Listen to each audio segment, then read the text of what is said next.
ஒரு தென்னந்தோப்பு. ஓகே, காலில் போயிட்டு இளநியை பறித்து அங்கே ஃப்ரெஷ்ஷாக அப்போ இளநீ பறித்து குடிக்கணும்.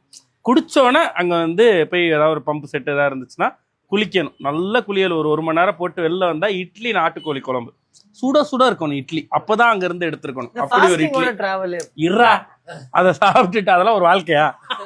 அது இட்லியை கறி குழம்போட சாப்பிட்டுட்டு அவள் லைட்டாக கொஞ்ச நேரம் தூக்கம் வரும். தூங்கி எந்திரிச்சா பக்கத்தில் ஆறு இருக்கும். அந்த ஆற்றுல போய் குளிக்க போயிடுவோம். அப்போ இங்கே எல்லாமே ரெடி ஆகிட்டு இருக்கும். என்ன மீன் கறி நண்டு எல்லாமே. போயிட்டு வந்தால் நண்டு சூப் கொடுப்பாங்க முதல்ல. அதை குடிச்சிட்டு அதுக்கப்புறம் அந்த மீனை சாப்பிட்டு அங்கேயே பொரிச்சு அப்படியே இறா நான் ஏன்டா டிராவல் பண்றேன். சாப்பிட்டுட்டு அதே இடத்துல ஒரு கைத்துக்கட்டுல போட்டு தூங்கி சாயங்காலம் எந்திரிச்சு ஒரு டீ அங்கேயே, அதான் இந்த விறகடுப்புல பண்ற டீக்கு ஒரு ருசி இருக்கு. அந்த டீ எடுத்து அப்படி குடிச்சிட்டு அப்புறமா ஈவினிங் கிளம்பி சென்னை வரும். இப்படி ஒரு ஏக்கருக்குள்ள ராஜா பாட்டு.